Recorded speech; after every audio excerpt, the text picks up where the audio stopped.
Karena beliau ya raja, ya wali. Kemudian selanjutnya beliau ini juga seorang alim sekaligus arif. Alim itu berarti kaya ilmu, arif itu berarti kaya kebijaksanaan. Ini dua-duanya beliau miliki, nanti kita lihat ya. Siapa saja dan kepada siapa saja beliau berguru. Sehingga dari situ bisa kita bayangkan betapa memang luas wawasan beliau. Baik untuk urusan duniawi maupun untuk urusan ukhrawi. Jadi puncak kemampuan spiritual itu tampak dalam kearifan. Dan puncak kapasitas intelektual keilmuan itu tampak dalam kealiman. Jadi orang alim dan orang arif. Baik. Jadi ini dua-duanya karakter beliau. Kemudian beliau ini juga sosok yang cerdas dan cerdik. Ini kata-katanya dekat, tapi ada makna yang berbeda. Cerdas itu berarti kapasitas.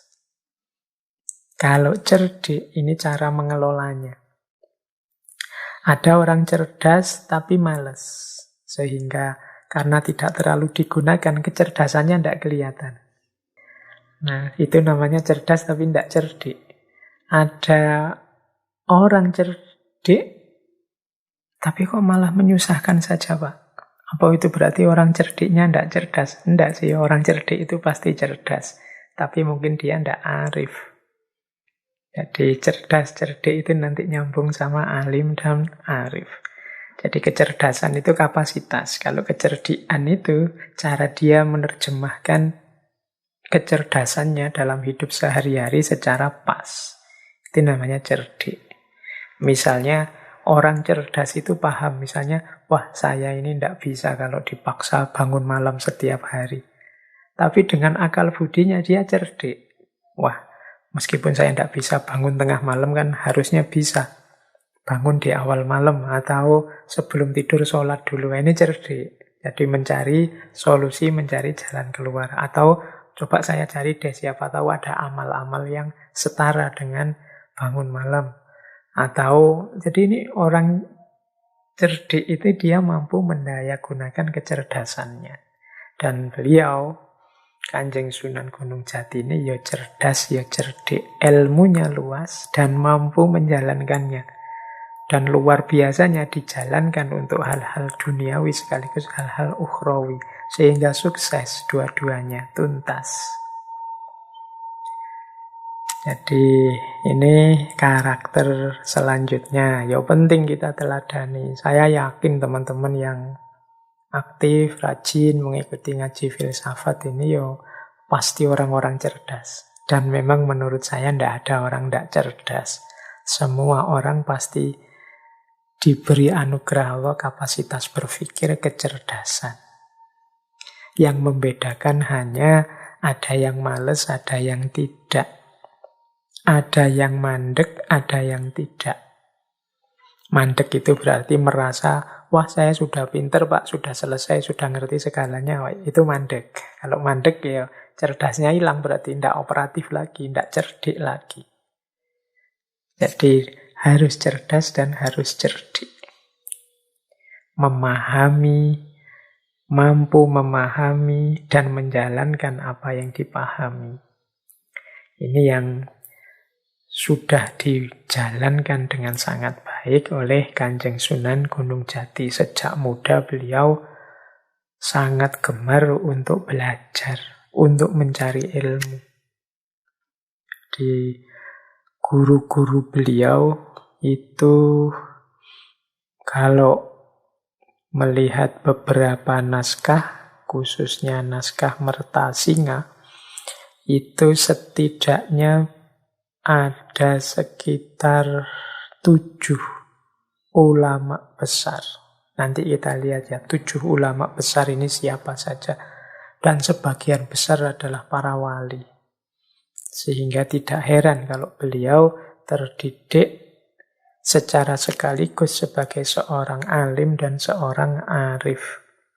Oke, kita lanjutkan dulu, nanti kita bahas lagi yang tentang guru-guru beliau. Yang keempat, beliau ini punya karakter kolaboratif. Kolaboratif itu maksudnya apa? Kesadaran bahwa aku tidak akan sukses, tujuanku tidak akan terpenuhi kalau aku menyendiri. Tidak mau bekerja sama dengan yang lain. Makanya beliau ini kemudian bergabung dengan para wali yang lain sebagai bagian dari Wali Songo. Kemudian bekerja sama dengan para penguasa lokal. Bahkan juga terbuka bekerja sama dengan para pedagang yang lintas budaya, lintas agama, lintas ras dalam rangka memajukan perekonomian rakyat pada saat itu. Jadi, ini karakter yang keempat, kolaboratif. Nanti akan lebih jelas di titik-titik mana beliau ini terbuka untuk bekerja sama, berkolaborasi. Tentu saja kolaborasi dalam hal-hal yang baik. Jadi ini penting, kesadaran kita juga hari ini bahwa aku itu tidak mungkin sukses kalau hanya sendirian. Aku butuh yang lain. Entah dengan model apa, entah dengan kontribusi seperti apa. Tidak mungkin aku bisa sukses sendirian. Harus berkolaborasi, bekerjasama dengan yang lain. Kemudian yang kelima, di antara karakter beliau adalah toleran. Menarik ya, kita lihat tokoh-tokoh yang kita bahas bulan ini. Hampir semuanya punya karakter toleran ini. Yang hari ini kadang-kadang ada yang menertawakan aspek toleransi ini. Padahal sepanjang sejarah justru toleransi inilah yang dipakai sebagai karakter yang digunakan sebagai jalan untuk menunjukkan keutamaan, keagungan agama kita dan sekaligus membuat orang tertarik. Kalau dalam konteks Kanjeng Sunan Gunung Jati ini banyak cerita-cerita betapa beliau ini juga terbuka dan toleran. Seperti saya bilang tadi, di Cirebon itu ada pelabuhan-pelabuhan yang di situ ketemu banyak orang, ketemu orang dengan berbagai versi agama, ras, budaya, dan lain sebagainya. Nah, itu kalau kaku, kalau misalnya jangan kerjasama dengan orang asing, jangan kerjasama dengan yang tidak agamanya beda dan lain sebagainya, ya tidak jalan perekonomian saat itu. Dan itu menurut saya bagian dari kecerdasan juga dari Kanjeng Sunan Gunung Jati. Bahkan kalau teman-teman mau melihat kapan-kapan ya, coba datang ke Keraton Kasepuhan itu. Coba cermati di sana. Ada banyak ornamen-ornamen, pernak-pernik keraton itu yang kalau teman-teman jeli, di situ ada perpaduan sekaligus dari 3 agama. Hindu, Islam, Buddha. Juga ada budaya-budaya yang masuk. Ada Jawa, ada Tiongkok, ada Eropa. Misalnya ya, coba cermati positioningnya keraton, kemudian alun-alun, kemudian masjid. Nah, ini kan khas Islam Nusantara saat itu. Jadi bagaimana keraton dekat dengan alun-alun, dekat masjid. Ini penciri Islamnya. Sementara tembok keratonnya, itu yang bentuknya batu bata merah, kemudian bentuk gapura dan arsitekturnya, itu jelas itu pengaruh arsitektur zaman Mojopahit, yang Hindu. Kemudian di situ ada Siti Hinggil, ada pendopo-pendopo kecil. Nah, itu kan representasi dari budaya Jawa yang masuk ke situ. Keramik-keramiknya, bahan keramik yang ada di sekeliling situ, coba cek. Itu kalau tidak Eropa ya Tiongkok. Kemudian teman-teman boleh datang ke tamannya. Dan ada Taman Bundaran Dewandaru itu yang ada di tengah-tengah keraton. Di situ ada unsur Hindunya, misalnya dalam wujud lembu nandu. Atau unsur Eropanya. Di situ ada meriam dari, katanya itu hadiah dari Raffles. Kemudian coba teman-teman cermati lagi di Kasepuan itu ada kereta kencana, namanya kereta kencana Singabarong. Itu desain kereta itu ada ciri-ciri kerukunan antara agama. Di bagian depan kereta misalnya ada 3 hewan sekaligus. Gajah, Garuda, dan naga. Itu kalau tanya ke sana, gajah itu simbol dari agama Hindu. Garuda bersayap ini konotasinya adalah buruk. Buruk itu adanya dalam Islam. Sementara yang naga ini simbol dari Buddha. Jadi ini menarik akulturasi-akulturasi yang terjadi. Paling tidak menunjukkan saat itu ya sudah terbuka. Kemudian boleh teman-teman melihat, jadi ada satu wihara di Banten. Itu namanya Wihara Avalokitesvara. Ini wihara yang dibangun oleh Kanjeng Sunan Gunung Jati. Kalau menurut ceritanya bareng dengan pembangunan Masjid Agung Banten yang lama. Ini sebagai simbol kerukunan antara 2 agama dan 2 budaya.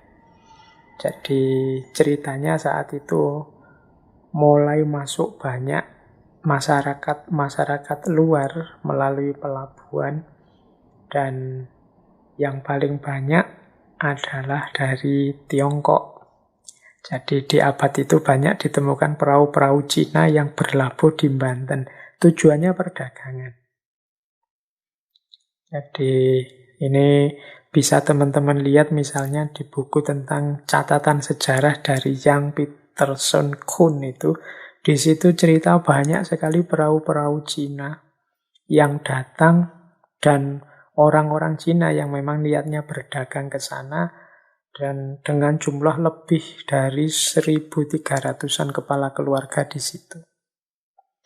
Nah, pada awalnya memang muncul resisten. Ada beberapa masyarakat yang tidak mau. Jadi menerima atau menjalin perdagangan dengan mereka ini. Sampai kemudian Kanjeng Sunan Gunung Jati turun tangan.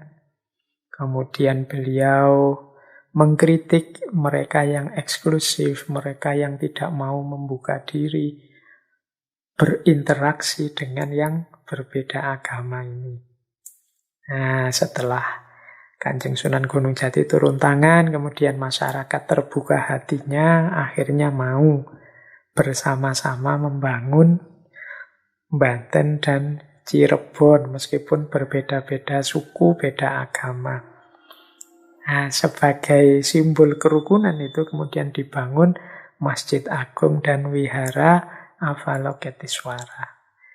Boleh teman-teman kalau ada waktu main-main ke sana melihat.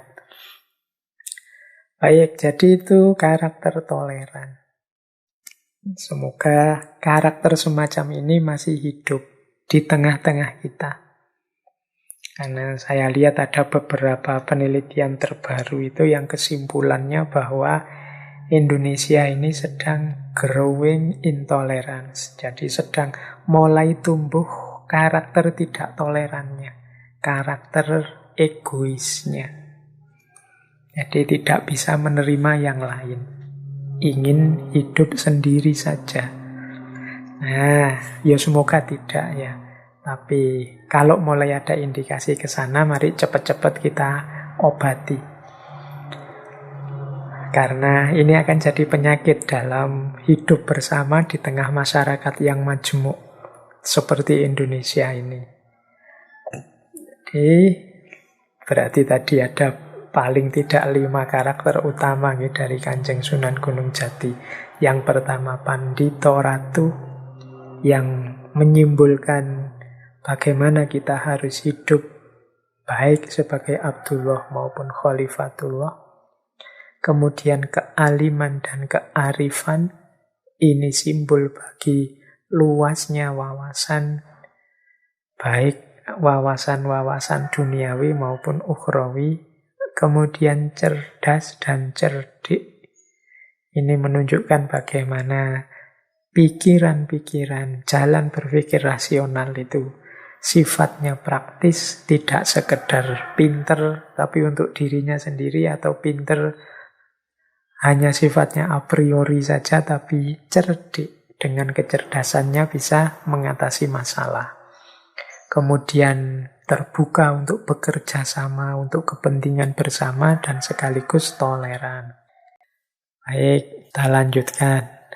Oh iya, tadi kepotong ya penjelasan tentang guru-guru beliau. Jadi beliau ini saat mengembara, mencari banyak guru, setidaknya beliau mendatangi sekitar 7 orang guru.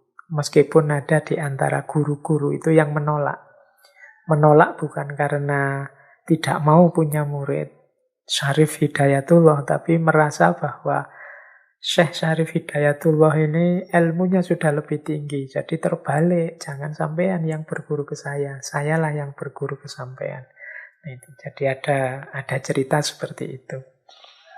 Nah, guru yang disebut-sebut di naskah Mertasinga itu yang pertama adalah Syekh Najmuddin Kubro yang tinggal di Mekah. Dari Syekh Najmuddin Kubro ini beliau mendapatkan ijazah Thoriqoh, Naksabandiyah, dan Sattariyah. Setelah itu belajar pada Syekh Muhammad At-Ta'illah di Sazila, Afrika Utara. Yang dari sini mendapatkan Thoriqoh Saziliyah. Jadi ini ada yang mengomentari yang dimaksud Syekh Muhammad At-Ta'illah itu bukan Syekh At-Ta'illah As-Sakandari yang menurut Al-Hikam, karena dari tahunnya jauh, itu mungkin salah seorang ulama dari Thariqat Saziliyah yang lain. Jadi dari beliau ini Syekh Syarif Hidayatullah mendapatkan Thariqah Saziliyah. Setelah itu oleh Syekh Muhammad At-Ta'illah diperintahkan berangkat ke Pasai, Samudra Pasai. Di sana berguru kepada Syekh Maulana Ishaq, atau dikenal Syekh Datuk Siddiq. Ini ayahandanya Sunan Giri. Lama nanti belajar dengan Syekh Ishaq dan mendapat Thariqoh Anfusiyah. Setelah itu oleh Syekh Ishaq diminta untuk belajar pada Syekh Bentong yang ada di Karawang. Ini tadi yang saya bilang, beliau tidak bersedia karena merasa ilmunya Syekh Syarif Hidayatullah lebih tinggi. Termasuk juga waktu menemui namanya Syekh Haji Jubah. Ini juga menolak untuk mengajar karena sampean lebih tinggi ilmunya, sudah lengkap thariqatnya. Kemudian akhirnya beliau berguru pada Syekh Bahrul. Ada yang bilang Syekh Bahrul ini tinggalnya di daerah Kudus. Dikenal sebagai Syekh Bahrul. Bahr itu artinya laut. Ada yang bilang kediamannya Syekh Bahrul ini mengapung di atas laut atau di atas air mungkin. Mungkin semacam rumah yang ada di atas perahu atau apa. Nah, terakhir beliau nanti lama menjadi murid Sunan Ampel. Ini dari Sunan Ampel mendapat banyak wawasan baik tentang pemerintahan maupun tentang agama. Dari Sunan Ampel inilah nanti beliau diminta untuk berdakwah di tataran Sunda. Jadi berdakwah di Tatar Sunda dan nanti beliau tinggal awalnya di daerah Gunung Sembung.